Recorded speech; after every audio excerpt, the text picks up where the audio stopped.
Hey, what's up everyone? You're tuned into Beyond the Box Score, and we're diving into another massive Champions League matchday. 9 games, plenty of free picks, and a whole lot of strong opinions. There's going to be some back and forth, a bit of headbutting as always, but that's what makes these discussions fun. Let's kick things off with the first matchup on the slate, the one that sparked some debate right away.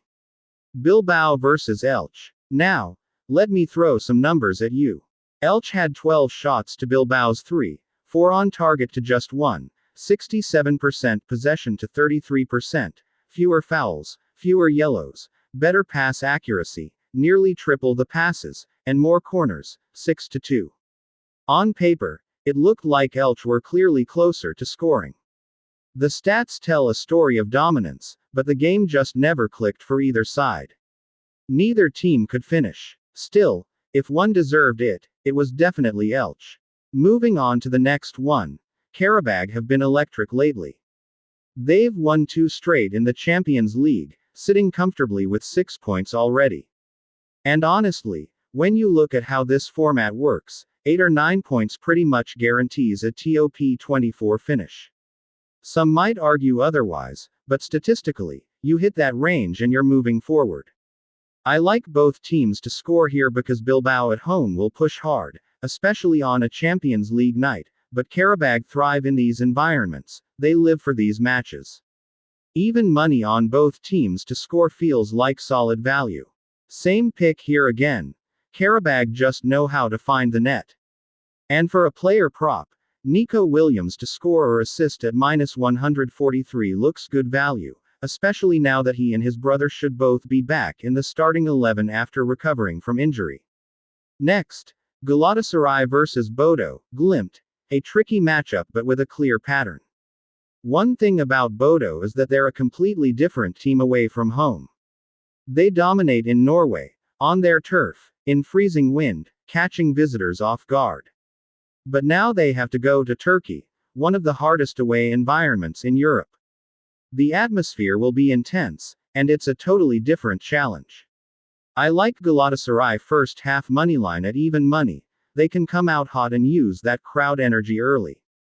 Still, the numbers show Bodo have scored in every road game since May, and they've already netted 4 in 2 Champions League matches.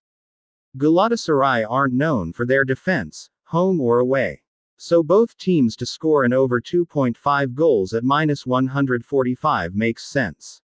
The idea of Galatasaray winning an over 1.5 goals feels right too. This could easily be a 2-0 or 2-1 result. Now Tottenham vs Monaco. Tottenham just can't seem to stay consistent. They dropped a disappointing result this past weekend, but with a new system, it's understandable, this project is still developing. Monaco aren't in great form either, struggling defensively and conceding too often. Tottenham's attack, however, is still dangerous. The over looks solid here because both sides have been involved in high-scoring games. Picking a winner feels like a coin flip. Monaco being priced as an underdog at home after drawing City, a side far superior to Tottenham, feels off. Monaco moneyline at home is real value. But again, both teams to score an over 2.5 at -118 is the safe way to go. Tottenham are still adjusting, and while people talk about teething problems with the new setup, this seems to happen every season. Changing the manager after winning a trophy doesn't help long-term stability. Now with a new coach and system, they're trying to adapt again. It'll take time, but with young players like Simons and Tell integrating, the potential is there.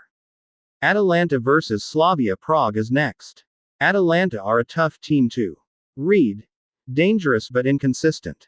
A bet on Atalanta and both teams to score could pay off since it feels like a 2-1 or 3-1 kind of game. Atalanta haven't lost at home in 5 straight, but 3 draws in their last 4 make them a little unreliable. Slavia aren't pushovers either. For me, this one's a no bet unless I'm taking Atalanta -1 at around -137. The straight moneyline is too short at -220.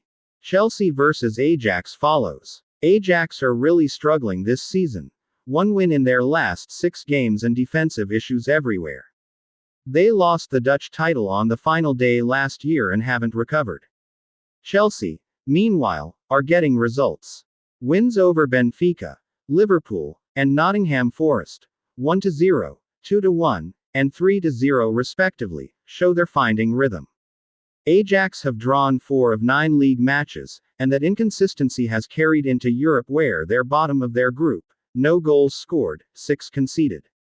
Hard to back them right now. Chelsea minus 1.5 looks the best play here, they could easily win by 2 or more.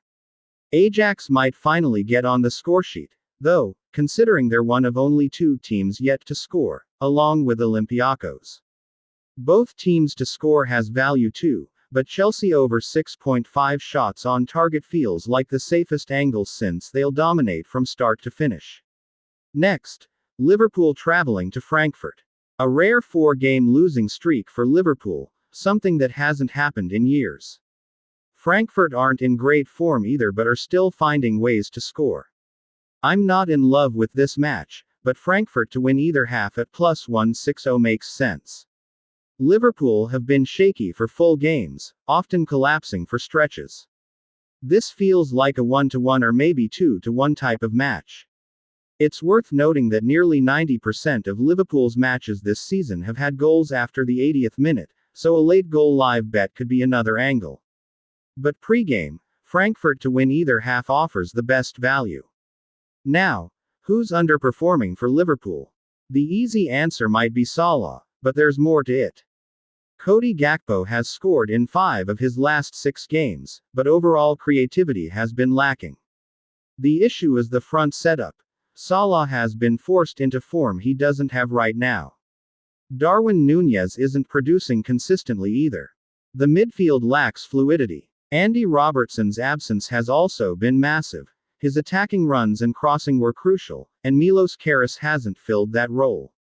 This Liverpool side looks like it's still searching for rhythm, and it shows. Bayern Munich vs Club Brugge comes next. Bayern just came off a big win in Der Klassiker, Harry Kane scoring again. Club Brugge have kept some clean sheets, but this is a completely different challenge. Bayern's attack is firing, creating tons of chances, and Luis Diaz, yes, the winger version in Munich, should have way more goals than he does. He's getting 4 or 5 great looks every game. At even money to score, he's a solid pick. Bayern should dominate early, so Bayern -1 in the first half at plus 114 feels great. The defense has been solid too, clean sheets against Leipzig and Bremen. Bayern to win to 0 at plus money also makes sense if you think they'll control this one completely. Real Madrid vs Juventus follows. Juventus finally broke their streak of draws, but in the worst way, with a loss. Now they travel to face Madrid at the Bernabeu. Real Madrid just edged Getafe 1-0 but dominated every stat. Endless shots, possession, and chances that should have made it 5-0. Their backline is getting healthy again. Valverde shifting right, Militao returning, and Alaba possibly fit again.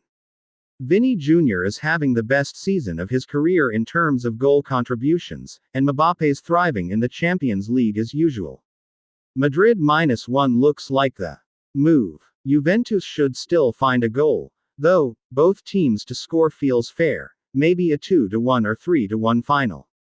Over 4 cards at -105 also looks good value since Juventus will likely need to get physical to slow Madrid's attack. And finally, Sporting vs Marseille. Marseille just exploded for 4 goals last weekend, showing what they're capable of offensively. Their defense was shaky, but the attack finally clicked. Sporting at home are tough. Lisbon is never an easy trip. I like both teams to score an under 3.5 at plus 192, since it feels like a tight 1-1 or 2-1 game either way. Marseille might be slightly better overall, but this is close to 50-50. Another solid play is both teams to score an over 2.5, because neither side is likely to win 3-0 here. Expect a 2-1, 3-1 type of match with goals on both ends. That's the full rundown for this Champions League Wednesday. A loaded slate, some value plays, and plenty of goals expected across the board. If you're enjoying these breakdowns, make sure you hit that like button, subscribe to Beyond the Box Score, and drop your picks in the comments below. We'll be back soon with more analysis and predictions.